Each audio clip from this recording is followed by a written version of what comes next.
Por otra parte, México, a partir de la década de los 60, pasa de tener una población principalmente rural a ser una población principalmente urbana.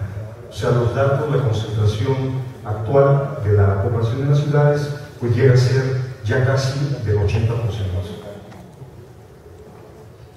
Este es un modelo que fue desarrollado en la década de los 70 y yo, de alguna manera, como estudiante en ese tiempo en la Universidad de British Columbia, tuve acceso a este tipo de sistemas en donde se explicaba un ecosistema como una asociación de seres vivos que tiene dos cosas para poder ser considerado un sistema balanceado. Uno, la cantidad de especies que tiene, la diversidad que tiene este sistema, y dos, el hecho de que un ecosistema genera más vida de lo que produce. Lo que resulta ser preocupante, que es el tema central pues, de esta exposición, es el hecho de que la ciudad funciona exactamente a la inversa. O sea, es prácticamente el primer antiecosistema que se conoce sobre la faz de la Tierra.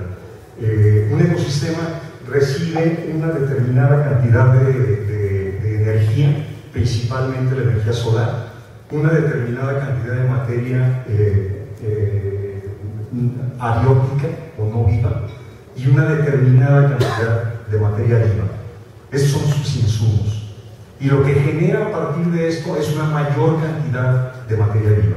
El ecosistema es una asociación entre los seres vivos, de tal manera que de esta forma la vida ha ido poblando el planeta, ¿no? Lo preocupante de esto es que esto ocurre exactamente a la inversa en el actual esquema de organización de asentamiento humano, que es la ciudad. Si nosotros nos remitiéramos a siglos anteriores, veríamos cómo las poblaciones vivían de los cultivos, su economía radicaba en la ganadería, o sea, todas estas poblaciones rurales y en el cultivo de alimentos. Finalmente, estos asentamientos humanos seguían siendo ecosistemas balanceados. En el momento que se forma la asociación como la ciudad como tal, y esto los datos empiezan a ser realmente muy preocupantes en la década de los 70, se empiezan a dar cuenta que hay un insumo energético tremendo dentro del asentamiento, una determinada cantidad de materia abiótica que viene siendo, pues, principalmente el agua y una cantidad de recursos bióticos. O sea, dentro de los bióticos y los abióticos se incluyen también los productos industriales que recibe la ciudad, etcétera, etcétera. Lo importante de esto es que qué es lo que genera la ciudad como desecho. O sea, procesa los mismos insumos que un ecosistema. Sin embargo, lo que está arrojando, la energía la está convirtiendo en un problema de contaminación atmosférica. El agua está provocando contaminación en las cuencas y en los cursos de los ríos.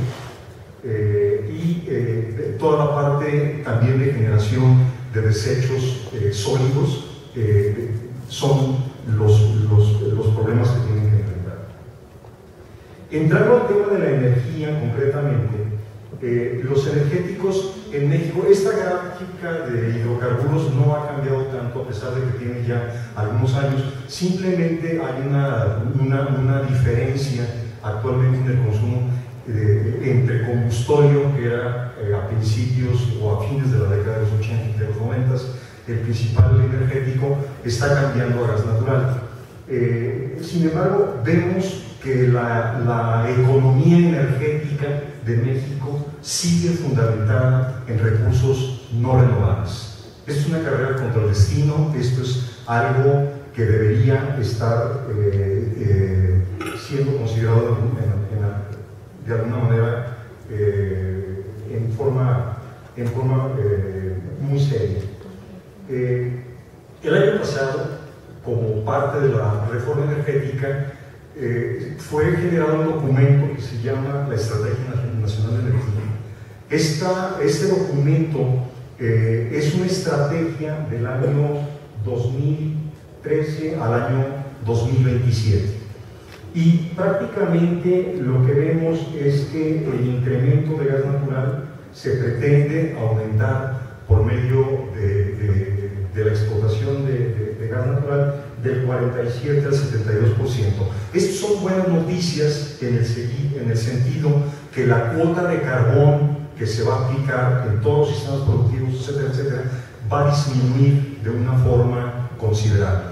En términos de contaminación, ciertamente la producción de electricidad por medio de gas natural es mucho menos contaminante que la producida con combustorio, como se decía principalmente hace unos pocos años. Sin embargo, no deja de ser una fuente de energía no renovable y no deja de ser procedente de recursos fósiles. Esto es la buena noticia, el hecho de que baja la contaminación. La mala noticia, que me parece muy sumamente grave, es que en vez de incrementar los combustibles no fósiles, en donde se asocian la hidroeléctrica, el tema nuclear, el tema solar, la geotérmica y la eólica, o sea, la prospección que hace la Secretaría de Energía disminuye del 19% al 16%, siendo que este crecimiento, a mi juicio muy personal, debería ser exponencial hacia arriba, como se está haciendo en todo el mundo desarrollado. Si ustedes han viajado recientemente a Europa, estoy seguro que se han sorprendido en el momento de volar dentro del territorio la cantidad de molinos eólicos que se están moviendo y la cantidad de sistemas que se están implementando, solares, etcétera, etcétera. Yo pienso que en este tema estamos rezagados. La estrategia sí habla insistentemente de la importancia de incrementar la generación eléctrica o en general el sistema energético mexicano. Se habla en esta estrategia de mejorar o de incrementar los no fósiles. Sin embargo, no hay una línea clara de cómo se está haciendo. O sea, sí se habla de la nueva refinería de Tula, sí se habla de toda la modificación de Salamanca, pero no están dando temas específicos dentro de esta generación.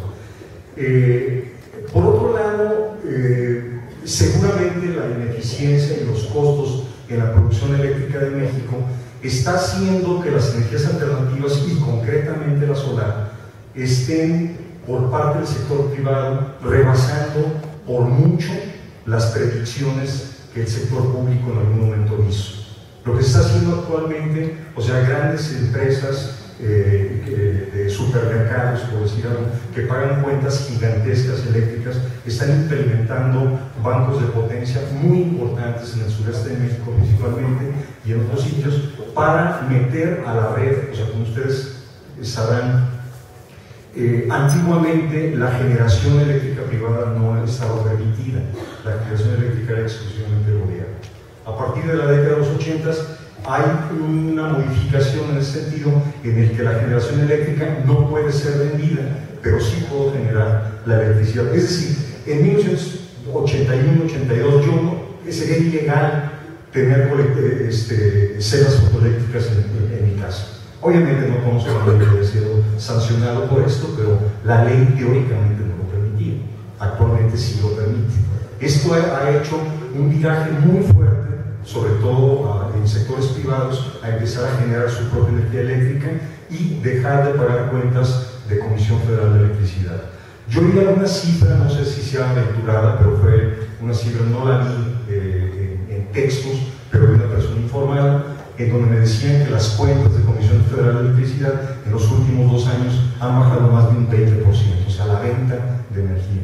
Esto no es porque haya bajado el consumo, sino porque es significativo lo que haya aumentado la generación privada.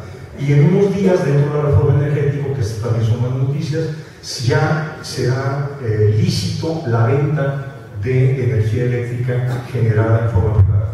Estas son realmente excelentes noticias. Creo que nos tardamos más de 3 décadas en tomar la decisión, porque esto lo estábamos hablando ya desde 1980.